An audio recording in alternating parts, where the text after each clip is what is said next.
بسم الله الرحمن الرحيم. الحمد لله نحمده ونستعينه ونستغفره ونؤمن به ونتوكل عليه ونعوذ بالله من شرور أنفسنا ومن سيئات أعمالنا. من يهده الله فلا مضل له ومن يضلله فلا هادي له. ونشهد أن لا إله إلا الله وحده لا شريك له. ونشهد أن سيدنا ونبينا ومولانا محمدا عبده ورسوله صلى الله تعالى عليه وعلى آله وأصحابه وبارك وسلم تسليما كثيرا. أما بعد فأعوذ بالله من الشيطان الرجيم. بسم الله الرحمن الرحيم. ومن آياته أن خلق لكم من أنفسكم أزواجا لتسكنوا إليها وجعل بينكم مودة ورحمة إن في ذلك لآيات لقوم يتفكرون. صدق الله العظيم. قال رسول الله صلى الله عليه وسلم إن أعظم النكاح بركة أيسره مؤونة أو كما قال عليه الصلاة والسلام. سبحان ربك رب العزة عما يصفون وسلام على المرسلين والحمد لله رب العالمين. اللهم صل على سيدنا محمد وعلى آل سيدنا محمد وبارك وسلم. اللهم صل على سيدنا محمد وعلى آل سيدنا محمد وبارك وسلم. اللهم صل على سيدنا محمد وعلى آل سيدنا محمد وبارك وسلم.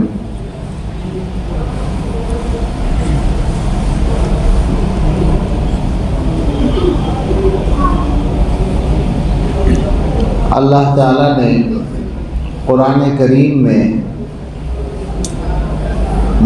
انسانوں پر اپنی جن نعمتوں کا خاص طور سے ذکر کیا ہے ان میں یہ نکاح یا مردوں اور عورتوں کا جوڑا بنانا، یہ نعمت بھی خاص طور سے اللہ نے ذکر فرمائی ہے. جو آیت میں نے پڑھی ہے اس میں یہی مضمون ہے، اور ایک حدیث پڑھی ہے میں نے. ان دونوں کے تحت چند باتیں عرض کرنی ہے. یہ مجلس نکاح کی مجلس ہے، اور نکاح جب ہوتا ہے تو نکاح تو ہمارے ہاں اس وقت بولتے ہیں جب رخصتی نہ ہو اور کوئی کچھ نہ ہو تو کہتے ہیں نکاح ہو رہا ہے، ورنہ شادی کہتے ہیں. اور وہ شادی جو ہے وہ شادی کرنے والے کے لیے کتنی پریشانیوں کا سبب بنتی ہے وہ سب جانتے ہیں. مسلمانوں نے اپنے اختیار سے جو مصیبتیں مول لے رکھی ہیں ان میں سے ایک شادی ہے. کوئی قانون مجبور نہیں کرتا آپ کو کہ آپ شادی اس معیار پر کریں، اور شریعت تو یہ چاہتی ہے کہ آپ آسان شادی کریں، لیکن دوسروں سے متاثر ہو کر کہیں یا اپنی خواہشات اور اپنے رسم و رواج اور اپنے غلط تصورات کہیں، ہم لوگوں نے شادی کو مصیبت بنا رکھا ہے. حالانکہ یہ عمل ایک تو عبادت ہے، ایک پہلو تو یہ ہے، اور علماء نے لکھا ہے کہ دنیا سے دو ہی عبادتیں جنت میں پہنچیں گی، ایک ایمان اور ایک نکاح. نماز نہیں ہوگی جنت میں، روزہ نہیں ہوگا جنت میں، حج نہیں ہوگا جنت میں، زکوٰۃ نہیں ہوگی جنت میں، اتنی بڑی بڑی عبادتیں جنت میں نہیں ہوں گی. ایک تو ایمان ہوگا اور ایک نکاح ہوگا. ایسی عبادت ہے نکاح. اور گویا دوسرا پہلو اس کا یہ ہے کہ یہ ایک ذمہ داری پوری کرنے کی کوشش ہے اور اپنی ایک ضرورت پوری کرنا ہے. تو ان دونوں کا تقاضا یہ ہے کہ مسلمانوں کی شادیاں آسان ہوں. آسان کی بات ہم کر رہے ہیں. اس کے علاوہ ہم لوگوں نے جو شادیوں میں کچھ ناجائز کام جاری کر رکھے ہیں ان کی تو کوئی گنجائش ہو ہی نہیں سکتی. یعنی شادی کے دو پہلو ہیں جو ہمارے ہاں شادیاں ہو رہی ہیں. ایک تو ہے شادی کو مشکل بنانا. ہر آدمی اپنی حیثیت سے زیادہ خرچ کرتا ہے، اور دوسرے اس میں کچھ ناجائز کام ہوتے ہیں۔ ناجائز کام یعنی باجے گانے اور جو بہت ساری چیزیں آج کل ہو رہی ہیں، وہ سب آپ مجھ سے زیادہ جانتے ہیں۔ میں یہ سوچتا ہوں کہ اگر ایک ہی ناجائز کام ہو اور کچھ نہ ہو کہ کچھ لوگوں کی نماز قضا ہو جاتی ہے، تو یہی کافی ہے اس کو خراب کرنے کے لیے۔ یعنی شادی میں جو لوگ مشغول ہیں ان کی نماز قضا ہو گئی، تو یہی ایک گناہ کافی ہے اس کو خراب کرنے کے لیے۔ تو یہ دونوں پہلو سامنے رہنے چاہیے، خاص طور سے نکاح کو آسان بنانے کا پہلو۔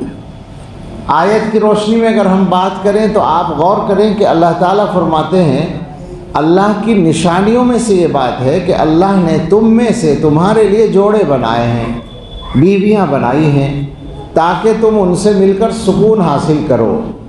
اور یہ بھی نعمت ہے مزید کہ اللہ نے تمہارے درمیان محبت اور مہربانی کا، ہمدردی کا رشتہ پیدا کر دیا۔ اب ذرا غور کریں کہ ہمارے زمانے میں عام طور پر جو حالات ہیں ان میں کیا یہ دونوں مقصد پورے طور پہ حاصل ہوتے ہیں؟ سکون اور ہمدردی اور محبت، کسی نہ کسی درجے میں یہ چیزیں ہوتی ہیں، لیکن لوگ ازدواجی زندگی میں، خانگی زندگی میں بہت زیادہ پریشان بھی ہیں۔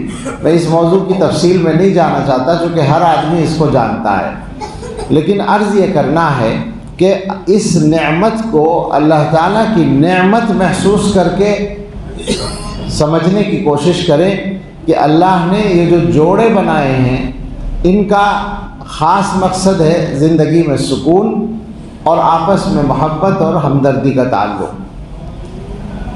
ہوتا یہ ہے کہ اگر ذرا سی کوئی بات ہو جائے تو پھر وہ ہمدردی ہوا میں چلی جاتی ہے اور وہ دونوں ایک دوسرے کے سب سے بڑے دشمن بن جاتے ہیں۔ مسلمان ہونے کی حیثیت سے یہ بھی نہیں ہونا چاہیے۔ پھر آگے جو تفصیلات ہیں میں ذرا مختصر بات کرنا چاہتا ہوں، چونکہ کوئی جلسہ نہیں ہے اور کوئی باقاعدہ تقریر کا وہ نہیں، اور میری طبیعت بھی خراب ہے، اس لیے میں جلدی سمیٹ رہا ہوں مضمون کو۔ آگے کے جو حالات ہیں، جو اولادیں ہو رہی ہیں اور پھر اولادوں کی طرف سے جو ماں باپ کے لیے حالات پیش آ رہے ہیں وہ بھی آپ کے سامنے ہیں۔ ان حالات کو سامنے رکھ کر رسول اللہ صلی اللہ علیہ وسلم کے اس ارشاد کو سمجھیں کہ حضور فرماتے ہیں سب سے زیادہ برکت اس نکاح میں ہوتی ہے جس میں بوجھ سب سے کم ہو۔ اب آپ غور کر لیں کہ ہم نے اپنے لیے بوجھ کھڑے کر کر کے اپنے نکاحوں کی برکت کو خود ہی بھگا رکھا ہے نا۔ برکت تو آخر تک جاتی ہے، برکت گھر کے معاملات میں بھی ہوتی ہے اور اولاد میں بھی ہوتی ہے۔ حضور فرماتے ہیں کہ سب سے زیادہ برکت اس نکاح میں ہوتی ہے جس میں مشقت، بوجھ، اب بوجھ تو سب چیزیں ہیں، خرچہ بھی بوجھ ہے اور وہ جو آپ ایک لمبا چوڑا اہتمام کرتے ہیں وہ بھی بوجھ ہے۔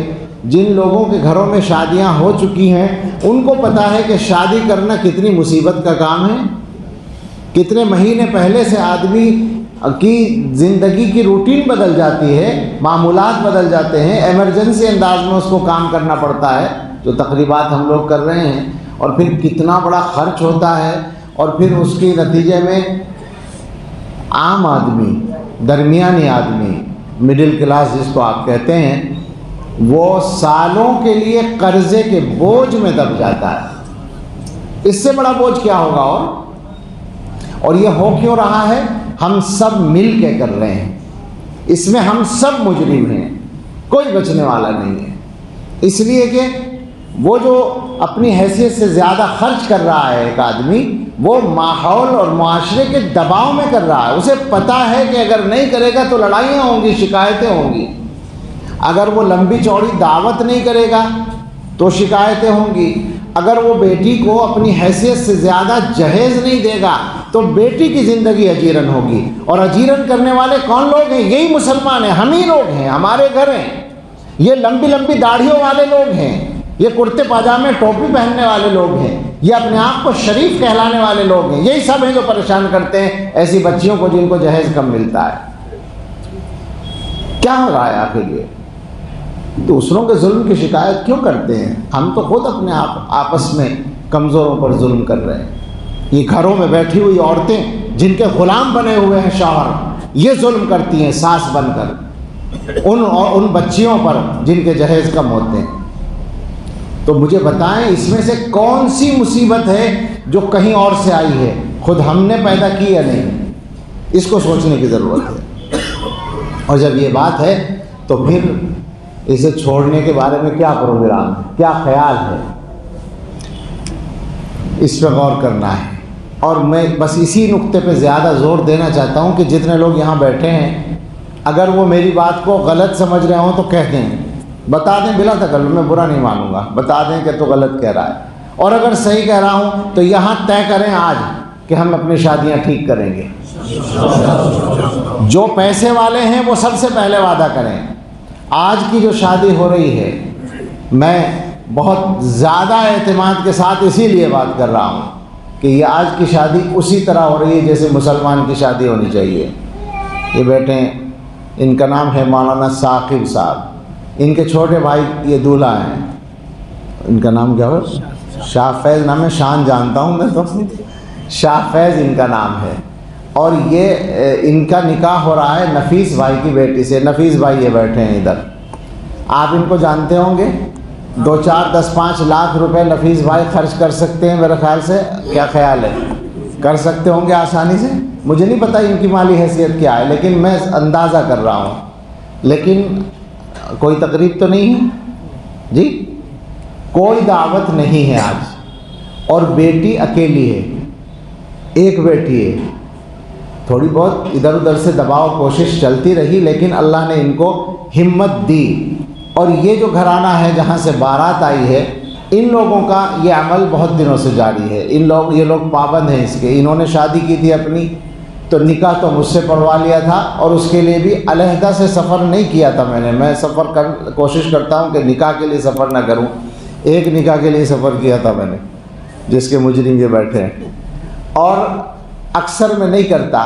میں عمرے کے لیے جا رہا تھا تو مسجد فیض الہی میں رک کر ان کا نکاح پڑھا دیا، میں چلا گیا، اور انہوں نے اپنا ولیمہ مسجد میں کیا، یعنی ولیمے کا کھانا ہی مسجد میں کھلایا، تھوڑے سے لوگوں کو بلایا۔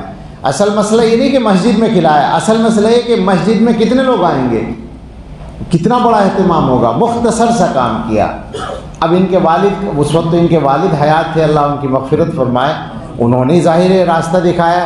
اب وہ چلے گئے ہیں، اب بڑے بھائی اپنے چھوٹے بھائی کی بارات لے کر آئے ہیں، تو بارات یہی ہے جو آپ نے دیکھا نا، اٹھ کے آئے تھے 4 5 لوگ، یہ بارات تھی۔ اور نفیس بھائی کے یہاں یہ بارات آئی ہے، اور ان کے ہاں کوئی دعوت آج نہیں ہے۔ ہمیں تو ملے گا شاید کچھ کھانے والے، میری وجہ سے کھانا بنے گا یا بنا ہے، اور میری وجہ سے جو لوگ یہاں جمع ہیں، دولہا کی وجہ سے نہیں، یہ میں پہلے ہی بتا رہا ہوں۔ جو کھانا کوئی بھی کھائے گا وہ اس لیے کھائے گا کہ میں آیا ہوں، میری وجہ سے کچھ لوگ آئے ہیں، شادی کی وجہ سے کھانا نہیں ہے۔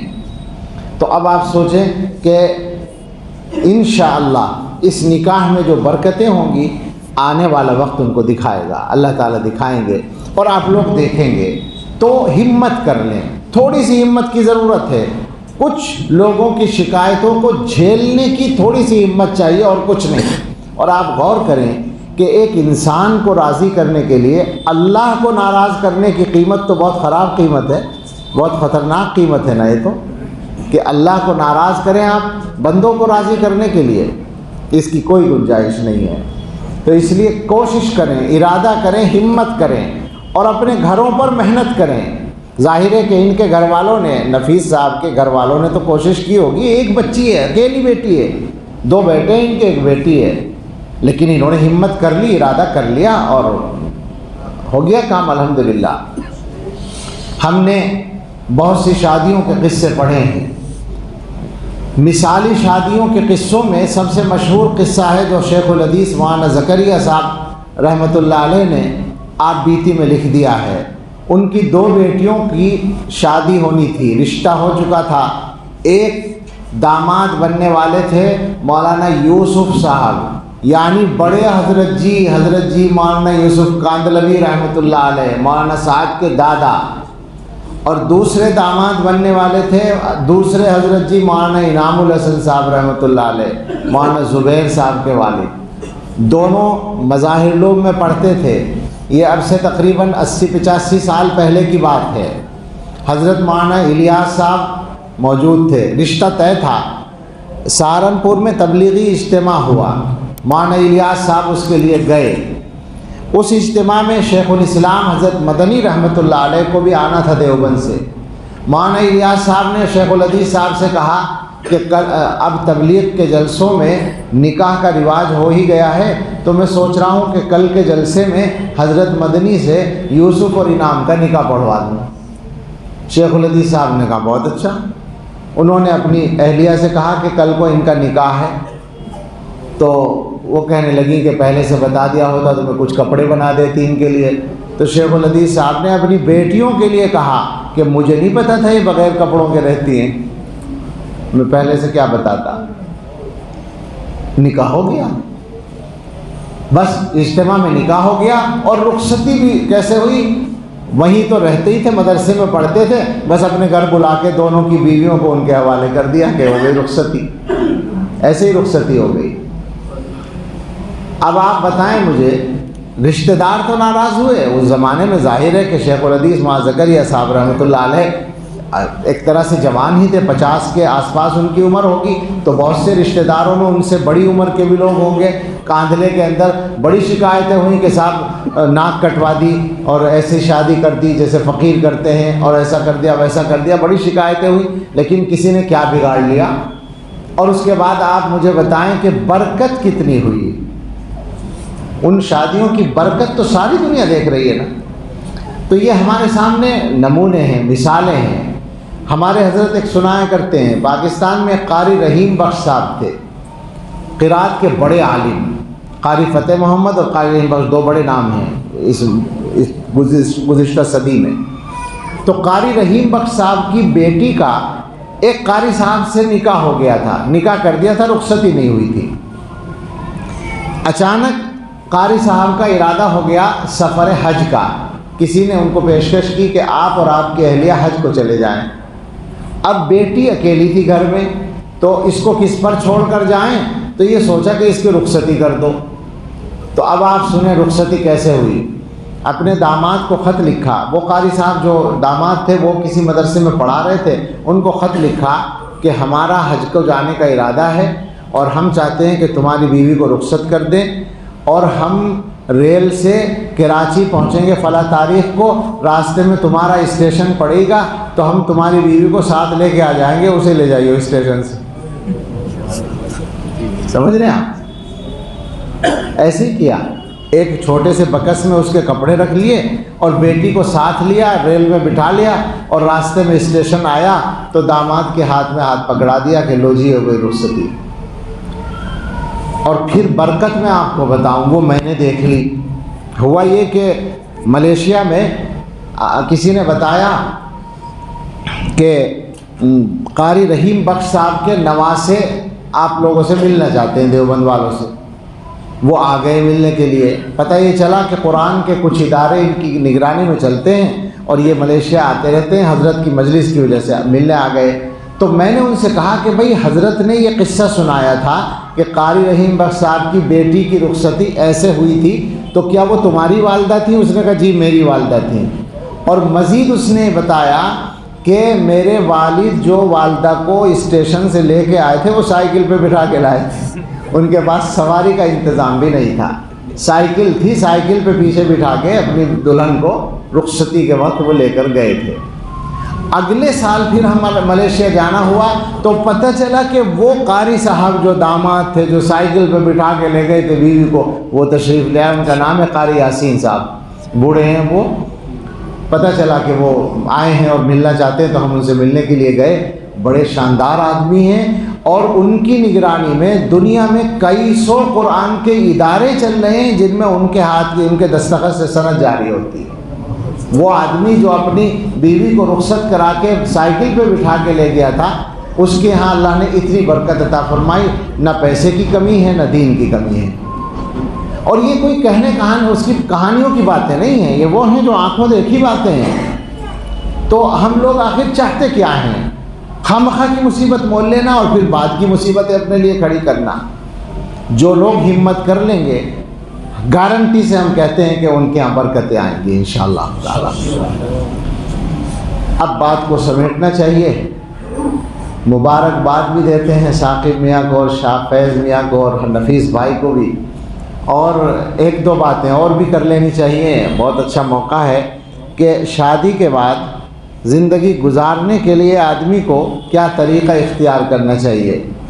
ایک تو وہ طریقہ ہے جو اکثر شوہروں نے کر رکھا ہے، چونکہ یہاں شوہر ہی شوہروں کے بیویاں تو ہیں نہیں، تو اس لیے بات انہی کی ہوگی۔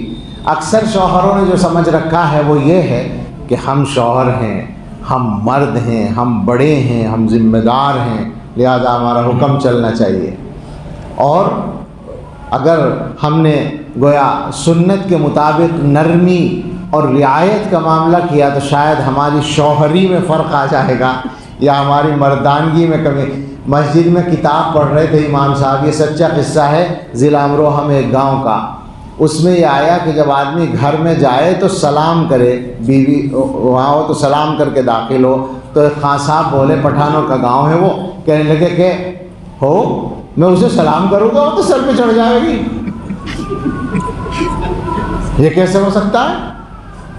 تو یہ جو خان صاحبی ہے یہ اس نے گھروں کا ماحول خراب کر رکھا ہے۔ یہ صحیح ہے کہ بہت سی عورتوں کے مزاج میں بھی ضد ہوتی ہے، ٹھیک ہے، لیکن آپ مرد ہیں، آپ کو یہ دعویٰ ہے کہ آپ کی عقل زیادہ ہے اور ہم اس دعوے کو تسلیم کرتے ہیں۔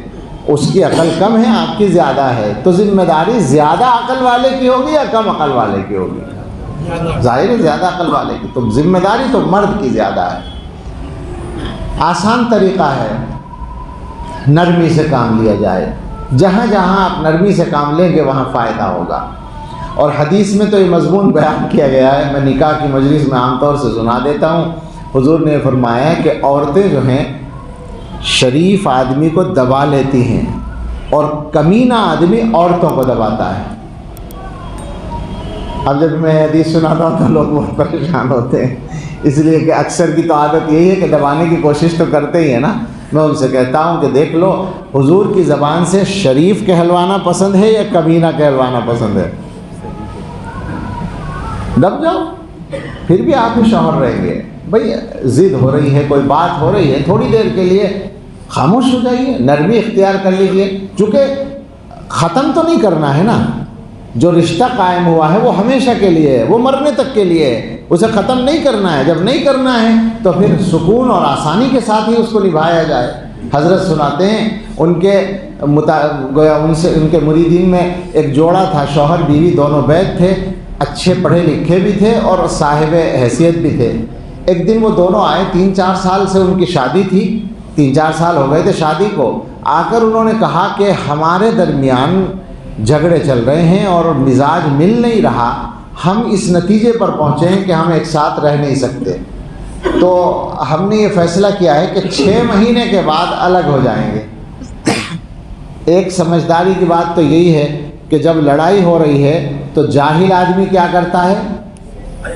نقد فیصلہ کرتا ہے، اور جیسے ہی فیصلہ کرتا ہے اگلے ہی منٹ میں پچھتانا شروع کر دیتا ہے۔ لیکن سمجھدار آدمی یہ کرتا ہے کہ بھئی ہمارے درمیان موافقت نہیں چل رہی ہے تو ہم فیصلہ کرتے ہیں کہ 6 مہینے کے بعد الگ ہو جائیں گے۔ یہ انہوں نے آ کر حضرت کو بتایا۔ حضرت سے کہا کہ ہم نے ابھی اپنے ماں باپ کو بھی نہیں، کوئی بات ہے، ہم نے ابھی اپنے ماں باپ کو بھی نہیں بتایا ہے، لیکن آپ ہمارے شیخ ہیں، ہو سکتا ہے ہم سے کوئی غلطی ہو جائے اس لیے آپ کو بتا رہے ہیں۔ تو حضرت نے فرمایا کہ بھائی میں دونوں سے الگ الگ بات کروں گا، پردے سے بات کی ان سے اور شوہر سے بھی بات کی اور حالات کو سمجھ لیا۔ قصہ کیا تھا؟ قصہ وہی تھا جو سب کے یہاں ہوتا ہے۔ وہ کیا ہے کہ مرد کاروبار میں کچھ پریشان ہوتا ہے تو اس کے ذہن میں الجھن رہتی ہے، وہ الجھن لے کے گھر میں آتا ہے۔ اب دونوں بیوقوف ہوتے ہیں۔ کیا مطلب؟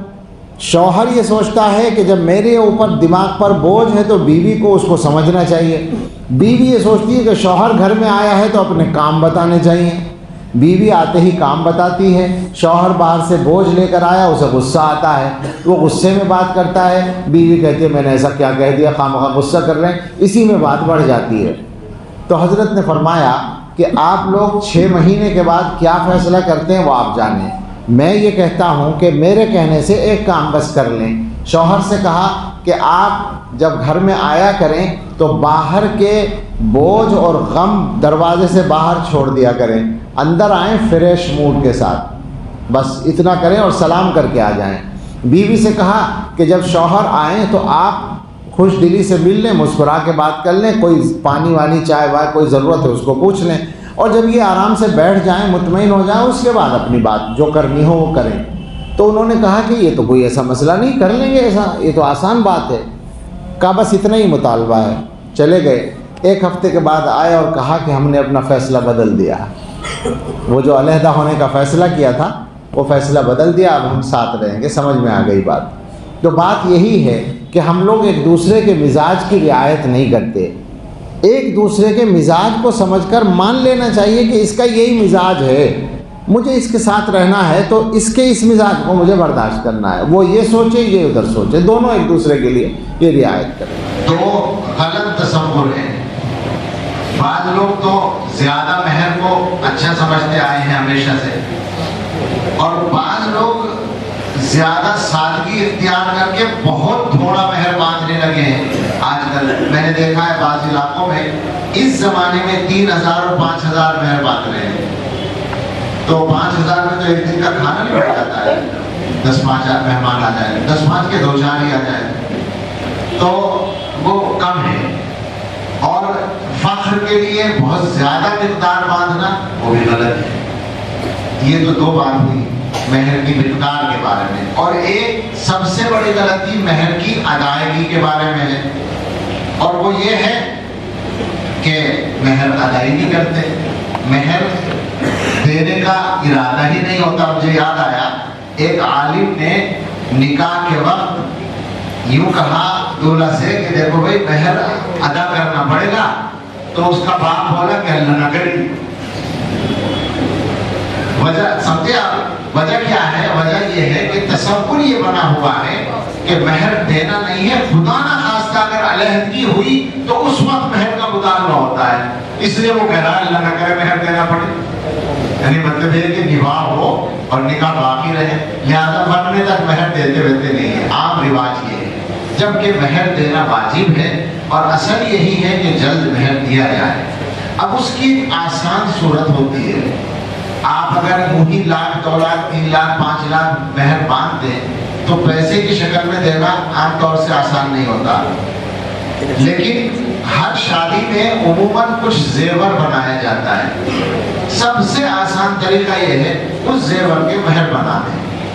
چنانچہ انہوں نے یہی بتایا ہے مجھے کہ 3 لاکھ کا زیور ہے وہ مہر، سمجھ میں آئی بات؟ اور زیور بنانے میں کوئی حرج نہیں ہے۔ شیخ الحدیث مولانا زکریا صاحب رحمۃ اللہ علیہ نے یہ بات بھی لکھی ہے کہ میں نے اپنے یہاں، ان کی کئی بیٹیاں تھیں اور ایک بیٹے تھے مولانا طلحہ صاحب، کسی شادی میں ایک دیگ بھی نہیں پکوائی، اور عام دنوں میں مہمانوں کے لیے کبھی کبھی ایک دن میں 2 دیگیں بھی پکی ہیں ایک وقت میں، شادی میں کبھی نہیں پکوایا کھانا۔ لیکن بچیوں کے لیے زیور بنوانا میں پسند کرتا ہوں، چونکہ وقت ضرورت کام آ جاتا ہے، زیور بنانے میں حرج نہیں۔ میں نے ایک جگہ بیان کیا، میں اس انتظار میں سوچ رہا ہوں کہ کچھ کام کی بات ہو جائے، میں نے ایک جگہ بیان کیا اور مختصر سا بیان کرنا تھا، تو میں نے لوگوں سے کہا کہ 2 کام ہیں، ایک کام ہم جو ہمیں کرنا چاہیے وہ نہیں کرتے ہیں، اور جو نہیں کرنا چاہیے وہ کرتے ہیں۔ شادیوں میں، شادی کے سلسلے میں دیکھا جائے تو مہر ادا بھی نہیں کرتے اور پیسہ غیر ضروری کام میں خرچ کرتے ہیں۔ وہ جو شادیوں میں دعوتیں ہیں جو فخر کے لیے ہیں، صرف فخر کے لیے، یا اس وجہ سے کہ قرضہ ہے، دوسرے کی دعوت کھا رکھی ہے تو ہمیں بھی کھلانی ہے، یہی ہے نا دعوت جو اصل ہوتی ہے وہ اس وجہ سے ہوتی ہے کہ ہمیں بھی سب کے یہاں کھایا، ہمیں بھی کھلانا ہے۔ آپ مجھے ایمانداری سے بتائیں یہ کیا جائز بات ہے؟ کسی آدمی کو اس نیت سے کھلانا کہ اس کے بدلے میں یہ مجھے کھلائے، یہ اسلامی طریقہ ہے؟ ہم لوگ سمجھتے ہیں کہ ضروری کام ہے. تو خیر وہ جو دعوتیں ہیں جن کی کا معیار اب ایسا ہوتا جا رہا ہے کہ خالی کھانے میں 10-10 لاکھ اور پنڈال میں 10 لاکھ پنڈال جو لیے جا رہے ہیں، اس سے بھی زیادہ جو شادی ہال لیے جا رہے ہیں، وہ ایک عام آدمی کے یہاں بھی 1-2 لاکھ کا پنڈال اور شادی ہال تو عام جگہوں پر لیا جا رہا ہے، اور 10 لاکھ 15 لاکھ 20 لاکھ 25 لاکھ کے شادی ہال لیے جا رہے ہیں. وہاں جو خرچہ ہو رہا ہے وہ بالکل بیکار ہے. اس کے بجائے آپ بچوں کے لیے، اگر اللہ نے آپ کو دیا ہے بچوں کے لیے زیور بنائیے، اس میں کیا حرج کی بات ہے. لوگوں کے یہاں زیور کو مہر بنانے میں جو رکاوٹ ہے وہ بھی میں بتا دوں. وہ رکاوٹ یہ ہے کہ جب مہر بنا دیں گے تو دلہن مالک بن جائے گی مہر کی، اس کی زیور کی، وہ اسی کا ہو جائے گا. تو بھائی تمہیں کیا پریشانی ہے؟ وہ تمہارے گھر میں تو رہے گی، کہیں اور تھوڑی لے کے جائے گی. نہیں بنا تو کیا پریشانی ہے؟ اس کا تو حق ہے. وہ یعنی لازم ہے کہ اسے دینا ہے، مہر دینا ہے. یہ آپ کی مرضی ہے، آپ 1 لاکھ کا مہر دے دیں، 2 لاکھ دے دیں، 50,000 دے دیں. اور زیور جو بنایا ہے اس کی شکل میں دینے سے آسانی یہ ہے کہ نقد ادا ہو جائے گا، ادھار نہیں رہے گا. اس کی ضرور کوشش کیا کریں کہ مہر کے سلسلے میں بھی جو رواج چل رہا ہے اس کی اصلاح ہو جائے.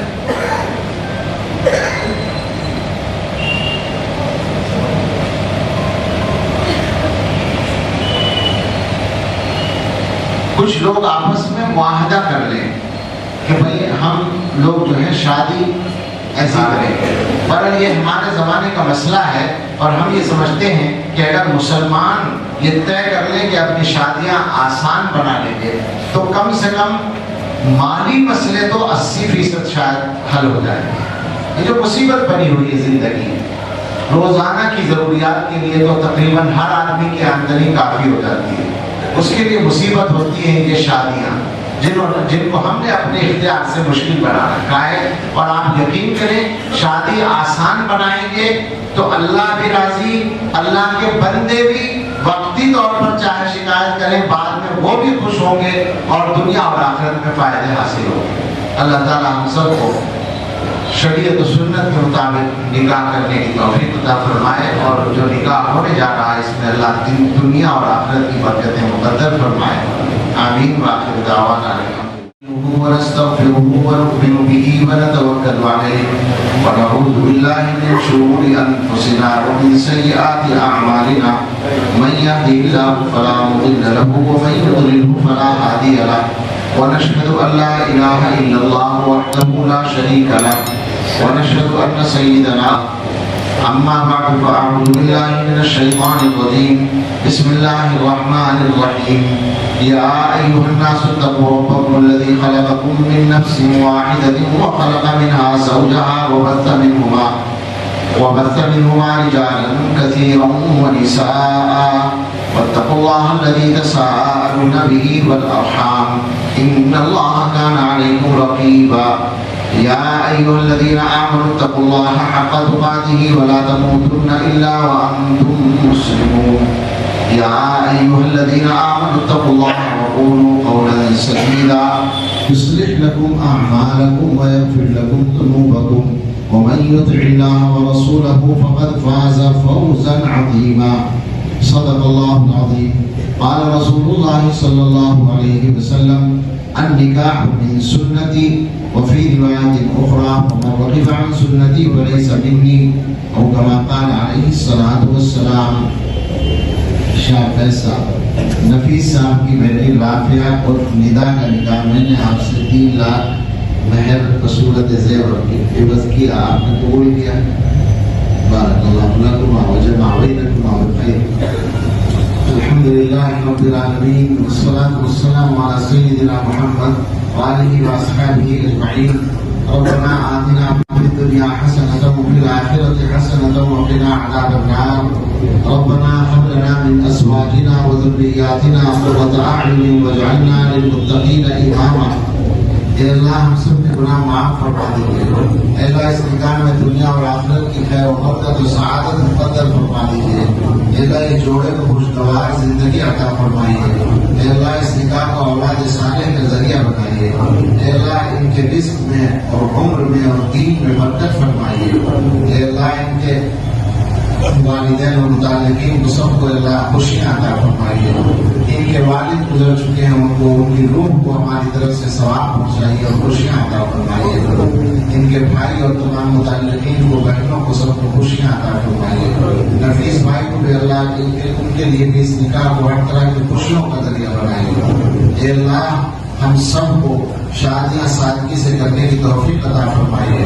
اے اللہ ہم آپ کا کلمہ پڑھتے ہیں, آپ پر ایمان رکھتے ہیں, آپ کے پیغمبر کا کلمہ پڑھتے ہیں اور ان سے محبت کا دعویٰ کرتے ہیں, اور اپنی زندگیوں میں ہم نے طرح طرح سے مصیبتیں کھڑی کر رکھی ہیں. شریعت و سنت کو چھوڑ کر اللہ ہمیں صحیح سمجھ عطا فرما دیجیے.